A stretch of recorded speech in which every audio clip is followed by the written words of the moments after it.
आप सबको मैं इस प्रेस वार्ता में स्वागत करता हूं।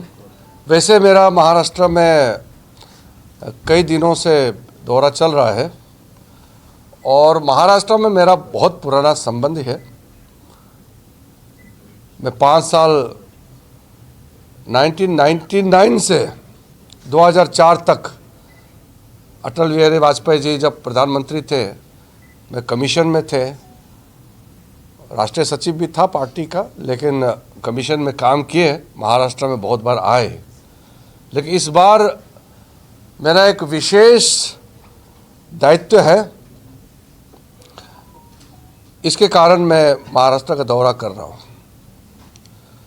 आप सबको मालूम है मेरे पास 2 विशेष विभाग है, 2 मंत्रालय को मैं देख रहा हूँ। कैबिनेट मंत्री होने के नाते कैबिनेट का सामूहिक जिम्मेदारी होता है, फिर भी विशेष 2 मंत्रालय को मैं देख रहा हूँ।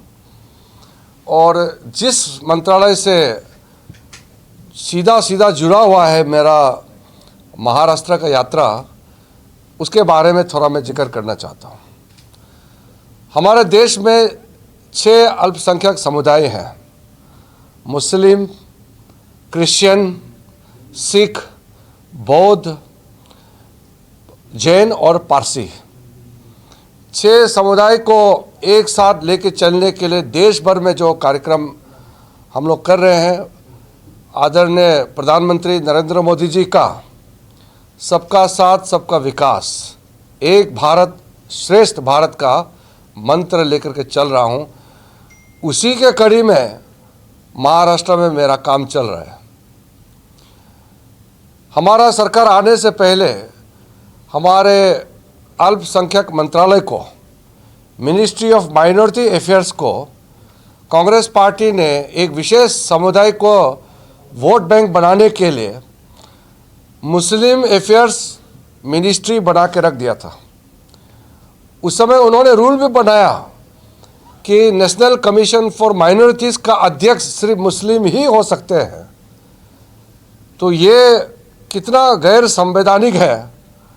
बाबा साहब बी आर अम्बेडकर जी का इक्वालिटी का जो मंत्र है, उसका भी विरोध है। हम सब बराबर है। और जो 6 माइनॉरिटी कम्युनिटी का देखभाल करने के लिए ये मंत्रालय का गठन हुआ, उसमें बाकी जो 5 समुदाय हैं उनको दरकिनार किया गया है। इसका नुकसान सबको हुआ है।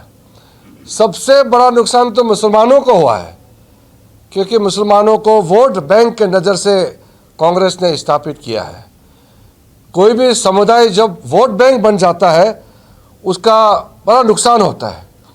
क्योंकि जब चुनाव होता है तो कांग्रेस पार्टी कहता है कि 15% मुस्लिम वोट तो अपने को मिलना ही है, इसलिए उसके बारे में कुछ करने का ज़रूरत नहीं है, बाकी को विभाजित करो, डिवाइड एंड रूल पॉलिसी करके वोट हासिल करना है। ये कांग्रेस का नीति रहा है। तो मुस्लिम को वोट बैंक बना करके मुसलमानों को भी नुकसान पहुंचाया और देश को भी नुकसान पहुंचाया है। उसको ठीक करने के लिए जब मुझे अल्पसंख्यक मंत्रालय का जिम्मेदारी दिया, हमने सबसे पहले कहा कि हमारे लिए सब बराबर है, कोई छोटा कोई बड़ा नहीं है। भारत देश में सब बराबर नागरिक हैं और सबको बराबर का मौका मिलना चाहिए। भारत देश में सबसे बड़ा बौद्ध समुदाय महाराष्ट्र में है। Baba Saheb doctor B are Ambedkar ji ने जब बौद्ध धर्म को अपनाया दीक्षा भूमि में विजयदशमी के दिन, उसके बाद लाखों लोगों ने उसके साथ में बौद्ध धर्म का अपनाया है। तो महाराष्ट्र में बौद्ध धर्म का बहुत बड़ा संख्या है। मैं खुद एक बौद्ध हूँ। मैं हिमालय से आता हूँ, पूर्वोत्तर राज्य का हूँ और बहुत सालों से पार्लियामेंट में हूँ और कई पोर्टफोलियोज हमने संभाले हैं। हमने कभी भी किसी को नज़रअंदाज नहीं किया। हमने कोई ऐसा कदम नहीं उठाया जिससे समाज टूटे। इसलिए कांग्रेस ने जो गलत नीति अपनाया है उसको सीधा करने के लिए हम आ रहे हैं। हमने ये निर्णय किया है कि महाराष्ट्र के अंदर में मुसलमान को भी साथ में लेकर के, लेकिन जो बाकी 5 जो समुदाय है, खास करके बौद्ध है, जैन है, सिख भी है, महाराष्ट्र में पारसी है और जैन। पारसी कम्युनिटी बहुत छोटा है, लेकिन हम वोट बैंक नज़र से नहीं देखते हैं, इसलिए पारसी को भी आगे बढ़ाने के लिए हमने जियो पारसी कार्यक्रम किया है।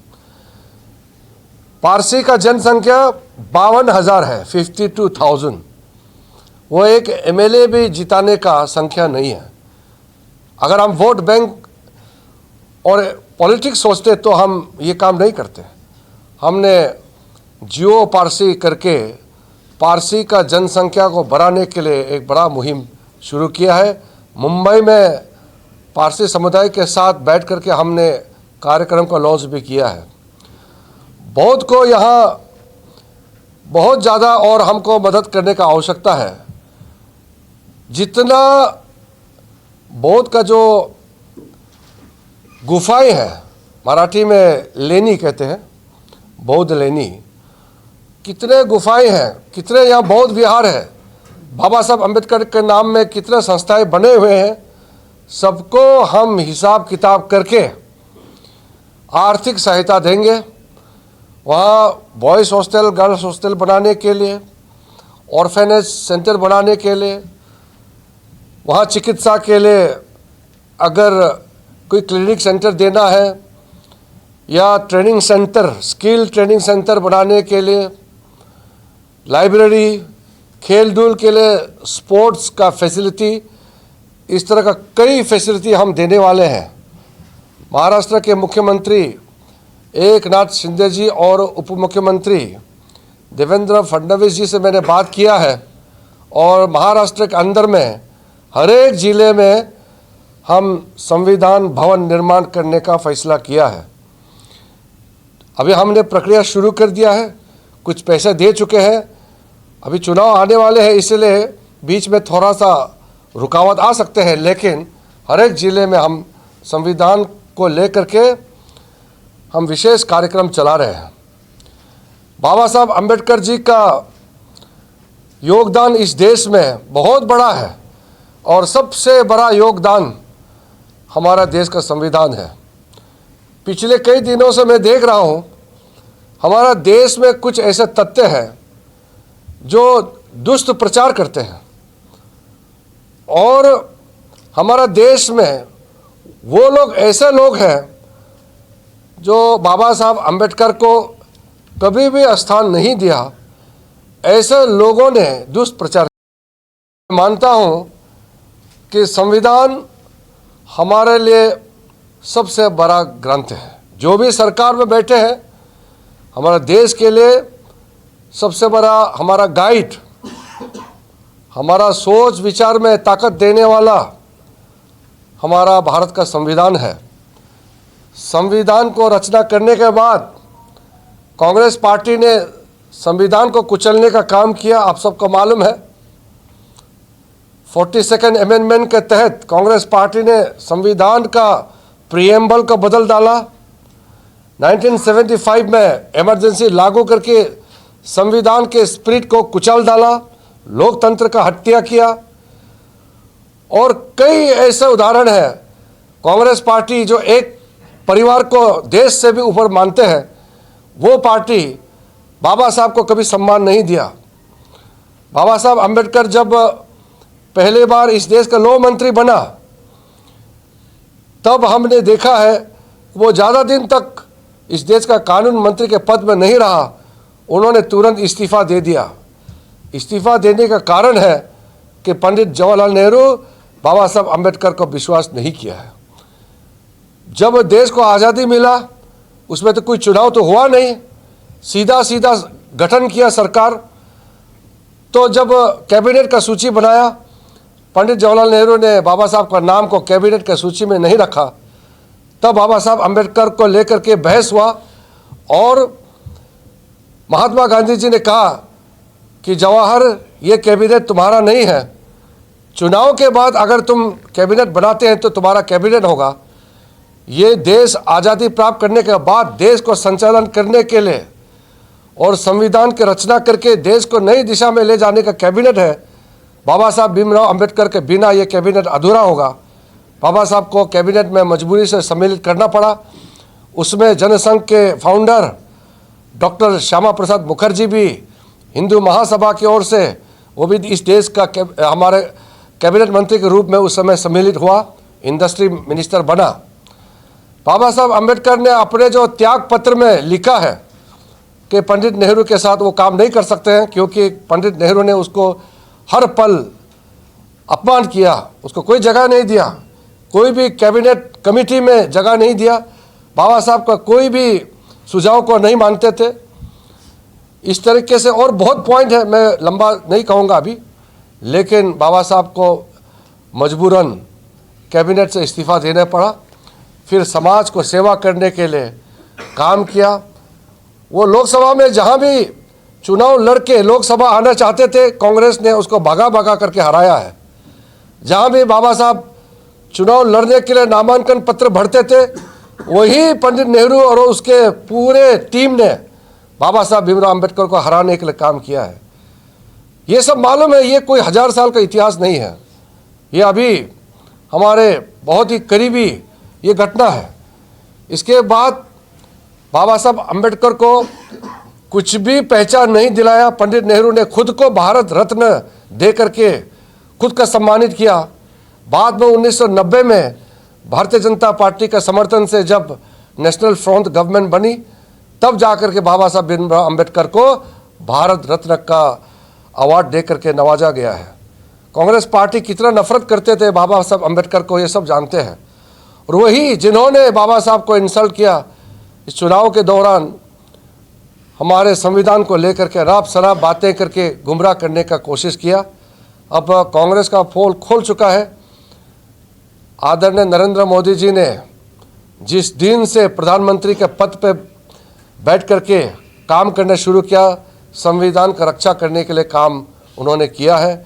और आप सबको मालूम है, पहला मोदी जी का निर्णय हुआ कि 26 नवंबर को संविधान दिवस के रूप में मनाया जाएगा। और जब मोदी जी मुख्यमंत्री थे गुजरात में, संविधान यात्रा निकाल करके सबको संविधान का पाठ पढ़ाने का काम किया है। और फिर प्रधानमंत्री बनते ही हमेशा हमेशा के लिए संविधान का रक्षा करने के लिए संविधान दिवस घोषणा करके अब 10 बार हम मना चुके हैं। और इस साल 26 नवंबर को बहुत भव्य तरीके से संविधान दिवस मनाएंगे, क्योंकि इस बार संविधान का 75 वर्ष पूरा होगा। हम योजना बना रहे हैं और देश भर में गली गली, गांव गांव, घर घर संविधान का पूजा होना चाहिए, संविधान का उत्सव मनाया जाएगा। और जिन्होंने संविधान को कुचला है, बाबा साहब भीमराव अंबेडकर को अपमानित किया है, वो लोग संविधान के बारे में बोलने का कोई अधिकार नहीं रखता है। यहाँ झूठ का प्रचार और गुमराह करके राजनीति खेलने से कुछ नहीं होगा। मैं खुद उस समाज से आता हूँ जिस समाज से भीमराव अंबेडकर जी आए हैं। हम ST/SC कम्युनिटी के लोग अब किसी का कठपुतली बन करके हम काम नहीं करेंगे। मैंने अपने समाज के लोगों को कह दिया है कि बहुत सालों तक बेवकूफ़ बनाया है। हम किसी का वोट बैंक बन करके, बेवकूफ़ बन करके कांग्रेस को हम कोई जगह नहीं देना चाहते। अब इतने सालों बाद मुझे इस देश का जब कानून मंत्री बनाया, तो एक बाबा साहब अंबेडकर के बाद एक बहुत को इस देश का कानून मंत्री बनाया, तो कांग्रेस को इसका कोई ज्ञान नहीं है। कांग्रेस के लिए SC/ST OBC का कोई मतलब नहीं है, उसके लिए सिर्फ वोट ही मतलब रखता है। हमने कांग्रेस का दुष्प्रचार को साफ करने का काम कर रहे हैं और साथ साथ हमारे जो वंचित लोग हैं, हमारे जो निचले स्तर में जिसको दबा के रखा है हजारों साल तक, बाबा साहब अंबेडकर के कहने पर हम उभर के आए हैं और आगे बढ़ाने के लिए हम काम कर रहे हैं। कल नासिक में हमने बोधि वृक्ष जो श्रीलंका से लेके आया, उसका ओरिजिन बोध गया से है। हमारे देश का ही बोध गया से जो पेड़ ले करके श्रीलंका ले गए थे, उसका एक हिस्सा को लेकर के नासिक में लगाया। उस बोधि ब्रिज को 1 साल पूरा होने पर कल उत्सव बनाया। 10 लाख लोग आए। मैं वहाँ पे कार्यक्रम में रहा है और मुझे बहुत अच्छा लगा और बुद्ध भगवान का आशीर्वाद प्राप्त करके हम संकल्प लेकर के आगे काम कर रहे हैं। यहाँ आज सुबह भी काफ़ी लोगों से मेरा मिलना हुआ है। बाबा साहब भीमराव अंबेडकर जी का चिन्ह जहाँ जहाँ है वहाँ भी हम कुछ ना कुछ विकसित करने के लिए योजना बना रहे हैं। जहाँ बाबा साहब जा कर के खाना खाया था उस घर में आज हम लोग गए, वहाँ एक लाइब्रेरी बनाएंगे, मेडिटेशन सेंटर बनाएंगे। इसका सारा मैंने डॉक्टर करात जी को बोला है, सारा उसका प्रोजेक्ट तैयार करके मुझे देना।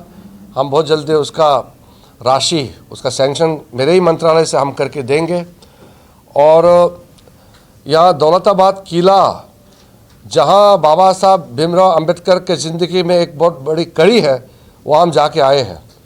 वहाँ आप सबको पता होगा, आप सब तो यहाँ के पत्रकार हैं, आपको इसका जानकारी ज़रूर होगा। बाबा साहब भीमराव अंबेडकर 1935 में दौलताबाद किले में जा कर के उसको देखना चाहते थे। उनके कुछ साथियों के साथ वहाँ जब गए तो अपने धूल वो एक ट्रक टाइप गाड़ी में लोड करके गए थे। तो धूल साफ़ करने के लिए वहाँ एक छोटा सा वहाँ पॉन्ड बनाया होता, हाथ साफ़ किया। उस समय एक मुसलमान जेंटलमैन आ करके उन लोगों को अछूत करके बहुत बुरा भला और फिजिकली असॉल्ट करके बहुत ह्यूमिलेशन किया। तो बाबा साहब ने कहा कि आप लोग तो मुसलमान हैं, रमज़ान के समय में अछूत को आप लोगों ने क्यों इतना अपमान कर रहे हो। लेकिन उन लोग ने माना नहीं है। तो बाबा साहब बाद में अपने साथियों के साथ प्रोटेक्शन में वो किले को देखा है। बाद में बाबा साहब कहते हैं, लिखा है, बाबा साहब ने खुद लिखा है, किताब आप पढ़ चुके होंगे, कि जो हिंदू समाज में अछूत का व्यवस्था है वो व्यवस्था पारसी में भी है, वो ईसाई में भी है, लेकिन आज देखा है कि अछूत का, छुआछूत का ये बीमारी मुसलमानों में भी है। इसलिए जो डिस्क्रिमिनेशन हुआ है, जो इनजस्टिस हुआ है, उसको सुधारने के लिए उसी जगह से प्राण लेकर के बाबा साहब निकले हैं। आर्कियोलॉजिकल सोसाइटी ऑफ इंडिया से बातचीत करके वहाँ भी हम कुछ स्मारक बाबा साहब के नाम में खड़ा करने का सोच रहा है। कई चीज़ें हैं। महाराष्ट्र में हमारे जो वर्तमान में सरकार चल रहे हैं उन्होंने बहुत अच्छा काम किए हैं। उसके बारे में तो राज्य सरकार मंत्री जी हैं, सब लोग बोलेंगे ही, और मुख्यमंत्री जी, दोनों उप मुख्यमंत्री जी देवेंद्र जी और अजित जी सब बोल रहे हैं। लेकिन मैं आज आदरणीय प्रधानमंत्री नरेंद्र मोदी जी का कैबिनेट का साथी होने के नाते प्रधानमंत्री जी का संदेश लेकर के मैं पूरा महाराष्ट्र में घूम रहा हूं। आपके माध्यम से महाराष्ट्र की जनता को मैं कहना चाहता हूं कि हम सबका साथ सबका विकास मंत्र लेकर के पूरे भारत को एक सूत्र में बांधते हुए एक भारत श्रेष्ठ भारत का विचार को लेकर के काम कर रहे हैं। मुझे अच्छा लगा। और छत्रपति संभाजी नगर में आप लोगों का बीच में मैंने कई चीज़ें देखा है, बहुत इम्प्रूवमेंट हो रहा है, बहुत अच्छा काम चल रहा है। यह बहुत बड़ा टूरिस्ट सेंटर तो है ही, अजंता एलोरा केव सब यहाँ स्थित है और कई यहाँ पे केव्स है, उसका भी विकसित करना है। बहुत बड़ा ये सेंटर है। मैं जब लॉ मिनिस्टर था तो यहाँ हाई कोर्ट का बिल्डिंग इनाग्रेशन के लिए मैं आई थे कोविड के समय में। तो इस तरीके से मेरा बहुत पुराना लगाव है इस स्थान से, पूरे महाराष्ट्र से, और बीच बीच में मैं आते रहूँगा। जो मैंने यहाँ वादा किया है, जो भी डेवलपमेंटल प्रोजेक्ट्स भारत सरकार का मेरे मंत्रालय से भी जो भी मदद देना है, हम भरपूर मदद करने के लिए तैयार है। आपको अगर कोई सवाल करना है तो संक्षेप में आप कर सकते हैं। लोकसभा चुनाव के बाद संविधान भाजपा खत्म होने वाली, उस नैरेटिव के बारे में बताने के लिए मतलब आज आप जो है तो पूरा समय उस पर ले रहे हैं कि बाबा साहब अम्बेडकर और संविधान जो ये क्यों जरूरत पड़ी? वो जरूरत इसलिए पड़ा कि जो चोर है दूसरा को चोर बोल रहे हैं। संविधान को जिसने ख़त्म किया दूसरा को बोल रहे हैं संविधान ख़त्म करने वाले हैं। तो उसको सही मायने में लोगों तक पहुंचने के लिए मैसेज देना ज़रूरी है। मैं एक बात आपके माध्यम से कहना चाहता हूँ, आपने जो सवाल उठाया है, हमारे वर्ग के लोग बहुत भोला भाला है, हमारे वर्ग के लोग बहुत सीधा साधा है। इसलिए मैं कह रहा हूँ कि संविधान और बाबा साहब के दुश्मनों के कहने पर, उनके बातों में विश्वास करके कई लोग, हमारे समाज के लोग ने पिछले चुनाव में समर्थन दिए हैं। इसलिए मैं अपने समाज के लोगों को कह रहा हूँ कि बहुत ज़्यादा बेवकूफ़ बनने का कोई ज़रूरत नहीं है। इतना साल हमको बेवकूफ़ बनाया, फिर हम क्यों बेवकूफ़ बनते रहेंगे? कि संविधान का दुश्मन संविधान को रक्षा करने का बात करते हैं। अगर संविधान को कांग्रेस थोड़ा भी अगर इज्जत करते तो बाबा साहब को सम्मान क्यों नहीं दिया? मोदी जी का आने तक इंतजार क्यों किया संविधान दिवस बनाने के लिए? संविधान के नाम में इस देश में कोई कार्यक्रम नहीं होता था। ये चीज मुझे कहने की आवश्यकता नहीं होना चाहिए, ये सबके सामने में है, फिर भी मुझे कहने का पड़ रहा है क्योंकि हमारे लोग गुमराह हो गए थे कुछ लोग, इसलिए मुझे ये बोलना पड़ रहा है। सर, इतना लोकसभा इलेक्शन के टाइम में इस बात का प्रचार हुआ, लेकिन वोट के रूप में ये तब्दील नहीं हुआ। हाँ, अभी होगा ना, अभी विधानसभा चुनाव में होगा। क्यों नहीं होगा? आप देखते रहिए, हम लोग इतना बेवकूफ़ नहीं है, हमारे समाज के लोग जाग गए हैं। अभी एक तरफ आप सबका साथ सबके विकास की बात कर रहे हैं और वक्त कानून बदलने की बात कर रहे हैं, इस तरफ देखते हुए मुस्लिम समाज आपसे नाराज नहीं होगा? नाराज नहीं है, मुसलमान हजारों लाखों मुसलमान आके मुझे धन्यवाद दे रहे हैं। गरीब मुसलमान, महिला, मुसलमानों में जो पिछड़े वर्ग है, वो आकर के मुझे धन्यवाद दे रहे हैं। मोदी जी के नाम से लोग कह रहे हैं कि अब इंसाफ मिलेगा। अगर इस देश में मुसलमानों का गरीबी संख्या ज़्यादा है, किसने गरीब बनाया मुसलमानों को? जिस पार्टी ने मुसलमानों को वोट बैंक बनाया, मुसलमानों को गरीब क्यों रखा? दुनिया में सबसे ज़्यादा वक्फ संपत्ति भारत में है, आपको मालूम है? दुनिया में, भारत का ही नहीं, दुनिया में। इसमें कुछ लोग गुमराह कराते हैं कि नहीं रेलवे और डिफेंस का ज़्यादा है। अरे भाई, रेलवे डिफेंस का ज़मीन जो है वो देश का है, वो थोड़ी प्राइवेट प्रॉपर्टी है। क्या आप लोग रेलवे में नहीं बैठते हैं क्या? हजारों किलोमीटर रेल में बैठ के चलते हैं, तो रेल का ज़मीन, रेल का पटरी बिछा है, वो तो देश का संपत्ति है। वक्फ संपत्ति दुनिया में सबसे ज़्यादा हमारे देश में है, तो गरीबों के लिए क्यों काम नहीं आ रहा है? लाखों करोड़ों का संपत्ति वक्फ बोर्ड के पास है, मुसलमानों का उत्थान के लिए, उसके एजुकेशन के लिए, उसके हेल्थ केयर के लिए क्यों काम नहीं आ रहा है? हम जो वक्फ बिल लेके आ रहे हैं इसमें पूरा हम ऐसा प्रावधान डाल रहे हैं कि वक्फ बोर्ड प्रॉपर्टी दुनिया में सबसे ज़्यादा भारत में है, वो गरीब मुसलमानों का काम आना चाहिए, महिलाओं का काम आना चाहिए, मुसलमान बच्चों के लिए काम आना चाहिए। जब वक्फ प्रॉपर्टी डिक्लेयर करते हैं तो उसमें किसी का अधिकार, किसी का हक छीनना नहीं चाहिए। हमने बहुत साफ प्रावधान लेके आए हैं, अभी हमने जेपीसी को दिया है, और जेपीसी जब ये जॉइंट पार्लियामेंट्री कमेटी रिपोर्ट जब वापस आएंगे, हम इस पे बहुत सख्त कार्रवाई करके हर एक गरीब मुसलमानों को लाभ पहुंचाने के लिए हम जो कदम उठाया हम पूरा करेंगे। अपोजिशन चाह रही कि अपोजिशन तो चाहते हैं कि मुसलमान गरीब बने रहे, इसलिए तो वो कर रहे हैं ना।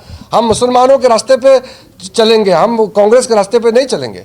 मुसलमानों को उत्थान के लिए हम कदम उठाया है, कांग्रेस के कहने पर हम थोड़ी ना विश्वास करेंगे। तो इसलिए ये जो नैरेटिव कांग्रेस पार्टी और कुछ वामपंथी लोग चलाते हैं उस पर विश्वास मत कीजिए। सवाल है, आप बोल रहे हैं कि मतलब हमने संविधान की बात बोली, फिर आपके ही लोग चुनाव के पहले कहते थे कि हम सत्ता में आएंगे फुल मेजॉरिटी में तो संविधान बदल देंगे। आप शायद ये भाषण देख, आप लोग तो पत्रकार लोग हैं। संविधान का कितना बार संशोधन हो चुका है? भारत का संविधान, क्योंकि बाबा साहब अम्बेडकर ने क्या कहा, संविधान डायनामिक है, उसमें अगर समय के अनुसार कुछ चीज बदलना है तो अच्छा के लिए बदलना है। लेकिन संविधान का मूल जो विषय है, जो उसका प्रियम्बल है, उसको किसने चेंज किया? कांग्रेस पार्टी ने किया ना। तो जो अच्छा के लिए संविधान में कोई भी, जैसे पंचायत लागू करने के लिए संविधान में संशोधन किया, या कोई और अच्छा चीज के लिए संविधान में और एडिशन करना है, वो तो करते ही है। संविधान का 100 बार से ज़्यादा अमेंडमेंट हो चुके हैं। किरण जी, अभी आपने बताया कि बाबा साहब अम्बेडकर के बाद आपको लॉ मिनिस्टर बनाया गया, बहुत समस्या हाँ। रखते हैं, हाँ। लेकिन जब आपने अपनी बेबाक राय रखनी शुरू की तो तब आपको उस पद से हटा दिया गया। पद से हटाता नहीं, मैं कैबिनेट में हूँ। कैबिनेट में जो भी बैठते हैं ना नहीं, वो सामूहिक होता है। लॉ मिनिस्टर से आपको वो मिनिस्ट्री अरे कौन, मेघवाल जी को दी गई। अरे लॉ मिनिस्टर हो कोई भी मंत्री हो, हाँ, मैं कैबिनेट मंत्री हूँ तो मैं तो एक सामूहिक फैसला लेते हैं ना। आप लोगों को तो मालूम होगा cabinet has a collective responsibility. Cabinet एक आदमी का नहीं होता। आपने कुछ राय ऐसी रखी थी तो उस कारण आपको। अरे भाई आप इंडिविजुअल में क्यों जा रहे हैं भाई? कैबिनेट मंत्री होने के नाते हर विषय में हम हिस्सेदारी होते हैं। सर, वक्फ का जो बिल है ये कब तक देश में लागू हो पाएगा, आपका कोई अंदाजा है? सरकार ने इसके लिए कुछ प्लान चॉकआउट किया है? अंदाजा क्या, मैं खुद ही वक्फ बिल को रखने वाला इंसान आपके सामने में बैठा हुआ है। मतलब देश में इम्प्लीमेंट कब हो पाएगा? हम तो बहुत जल्दी उसको पास करेंगे और गरीब मुसलमानों के लिए, महिलाओं के लिए और मुसलमानों में जो पिछड़े वर्ग हैं, बच्चे हैं, उनको इंसाफ दिलाने में हम ज़्यादा समय नहीं लगेंगे। हम इसको जल्दी कराएंगे। चुनाव के टाइम साझेदारी क्यों नहीं की जाती मुसलमानों की? मैंने कह दिया, मैं फिर से कह रहा हूँ, आपके माध्यम से आप पूछ रहे हैं बार बार, इसलिए मैं फिर से कह रहा हूँ कि सारे देश के मुसलमान भारतीय जनता पार्टी को वोट क्यों नहीं देना चाहिए? मुझे एक पॉइंट बताइए। मोदी जी कोई अच्छा काम करता है वो सबको लाभ पहुंचता है। बैंक अकाउंट खोलता है, मुसलमानों को लाभ होता है। अगर हम वृद्ध पेंशन देते हैं, बुढ़ापा में अपना इलाज के लिए पैसा देते हैं, सबको मिलते हैं। गैस चूल्हा सबको मिलते हैं। गरीबों को घर बनाता है, सबके लिए है। मोदी जी ने जितना कदम उठाया उसमें क्या मुसलमान किसान नहीं होते हैं क्या? क्या उसमें मुसलमान युवा नहीं होते हैं क्या? मुसलमान महिला नहीं होते हैं क्या? सबको लाभ मिलता है। तो बताइए बीजेपी को क्यों वोट नहीं देना चाहिए? मैं फिर से कहता हूं, कांग्रेस पार्टी को वोट मत दीजिए। 75 साल हो गए, पूरा मुसलमानों को गरीब बना के रखा है कांग्रेस पार्टी ने।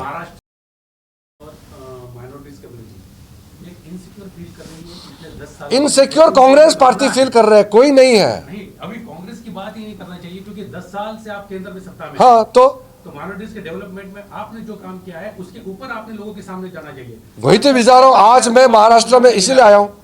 आज महाराष्ट्र में मैं किस लिए आया हूँ? वही बात बताने के लिए आया हूँ। तो वो वही चीज, वही बाबा साहब को क्यों हटाया गया, बाबा साहब किधर गए, इस चीज का पॉलिटिक्स करके और आप आपने फिर से कांग्रेस को डोमिनेट करने की कोशिश कर रहे हैं, ऐसा अब लग रहा है। लेकिन 10 साल में भारतीय जनता पार्टी ने भारत में क्या दिया माइनॉरिटीज को, ये बात क्यों नहीं बता रहे?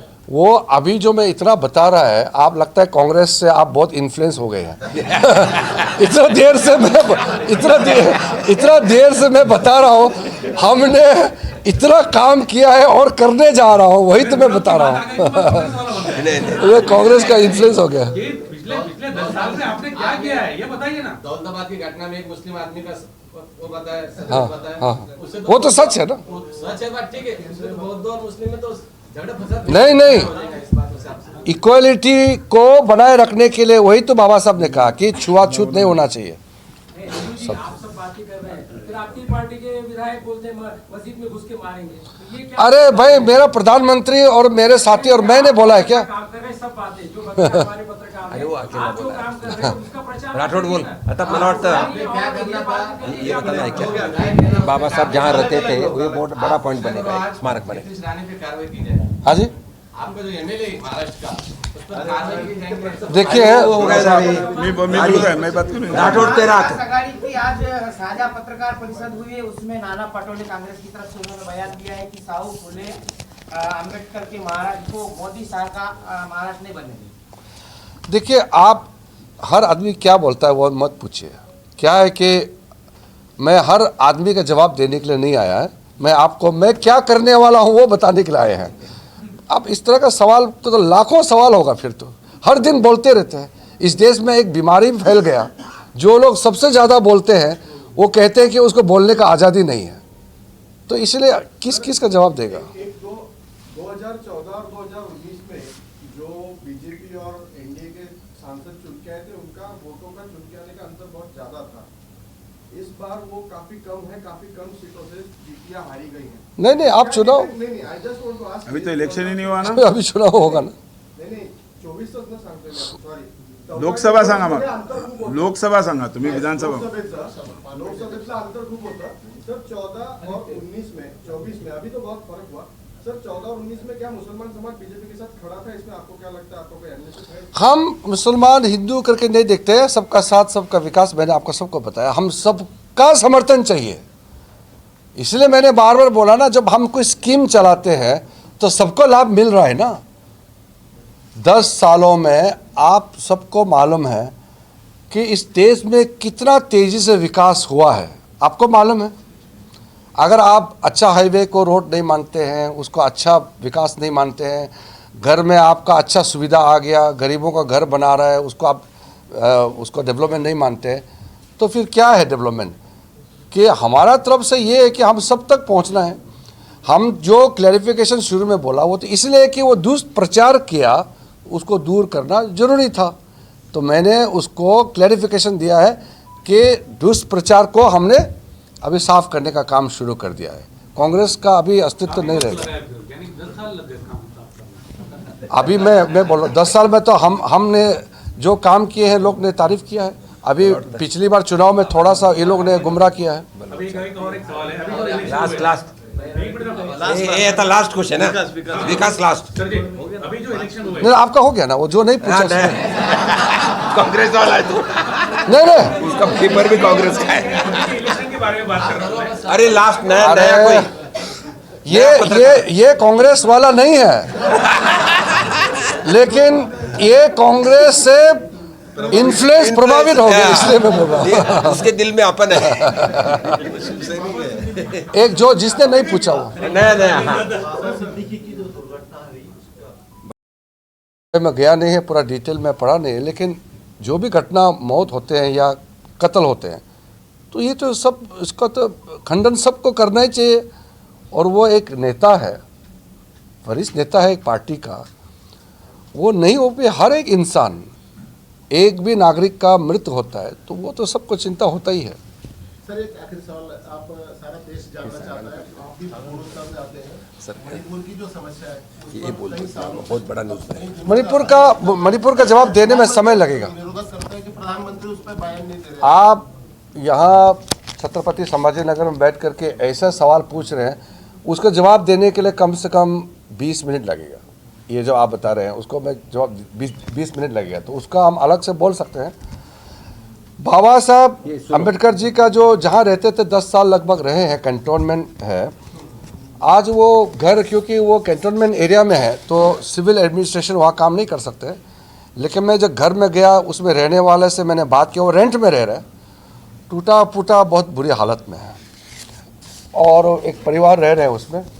तो उससे मैंने बात किया है और हम सोचते हैं कि डिफेंस मिनिस्ट्री से हम बात करेंगे और उस घर को किसी भी तरीके से हम एक स्मारक के रूप में बनाना चाहते हैं। तो वो एक हम सब्जेक्टिव है, डिफेंस मिनिस्ट्री से बात करना पड़ेगा, लेकिन मैं मानता हूँ कि वहाँ ज़रूर कुछ बनाना चाहिए, क्योंकि इतना साल बाबा साहब वहाँ बैठ कर के काम किए हैं, यहाँ मिलन कॉलेज वगैरह इस्टेब्लिश किए हैं, तो उस घर का हालत बहुत ख़राब है। सर कराड़ साहब को मंत्रिमंडल में लिया जाएगा फिर से?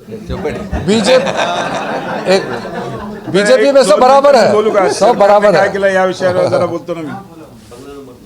साहेब तुम्ही विचार, आपने पूछा था कि महाराष्ट्र की सरकार ने क्या किया, तो आपको मैं बताना चाहता हूं कि डॉक्टर बाबा साहेब अम्बेडकर जी का जो लंदन में जहां पे वो रहते थे, वो घर आज भारत सरकार मतलब महाराष्ट्र की सरकार ने वो लेके है। वहाँ पे आज एक जो बच्चे पढ़ने को जाते हैं उनके लिए एक शिक्षा भूमि बनाई हुई है।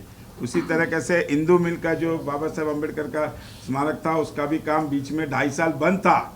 आप उनको कभी सवाल नहीं पूछे कि 2.5 साल क्यों नहीं किया। हमारी सरकार फिर से आके फिर से माननीय मुख्यमंत्री एकनाथ जी शिंदे साहब और देवेंद्र जी ने पहले मीटिंग में उसको 500 करोड़ रुपए फिर मंजूर किए। ऐसे अनेक विषय, आज लाडली बहन करते हैं, उसमें कोई हम सेपरेट नहीं करते, कोई मुस्लिम है क्या दलित है। आज हम घरकुल की योजना, आज मेरे डिपार्टमेंट के माध्यम से घरकुल की योजना, आज पंतप्रधान आवास योजना है, ये सारे हमारे। आज हमने कम से कम 5 लाख घर बांटे हैं। हमने कभी कोई मुसलमान कोई दलित नहीं। कुछ लोगों ने सवाल पूछते टाइम ऐसा पूछा कि मुसलमानों को, तो मैं उसका जवाब देना चाह रहा हूँ। आज हमने घर बांटते टाइम अभी हमने शोलापुर में 15,000 घर बांटे, 15,000 में 11,000 मुसलमान हैं। रेनगर में, शोलापुर में हमने 15,000 घट अभी बांटे और 15,000 के मार्च में माननीय पंतप्रधान जी के हाथ से ही वो बांटे गए। उसमें से 11,000 मुसलमान हैं। ये आपके लिए है, आपको बता रहे हैं। आपने जो सवाल पूछा था बराबर आप उसका जवाब कांग्रेस दे रहा हूं। कैसा है, हमारी सरकार कोई भी ऐसा कोई मुसलमान है, कोई दलित है, ये इसका नहीं करती है। अगर ऐसा होता तो हम 13,000 मतलब 15,000 में से 11,000 घर मुसलमानों को नहीं देते। हम दिया ना, क्यों दिया हमने? फिर भी वो वोट में कन्वर्ट नहीं हो रहा है। वो विषय अलग है ना। वो विषय अलग है। आप जो बोले कि मुसलमानों के लिए नहीं करे, मैंने उसके वो जवाब दिया और दलितों के लिए। इसमें कोई दो मत नहीं, बस बस सबके मैं बहुत बहुत अब लाडली बहना कानून नहीं है कोई। और सबको विनती करता हूँ कि हाई टी लेके जाएं, चाय और नाश्ता की व्यवस्था आप खास करके चाय लेके जाना।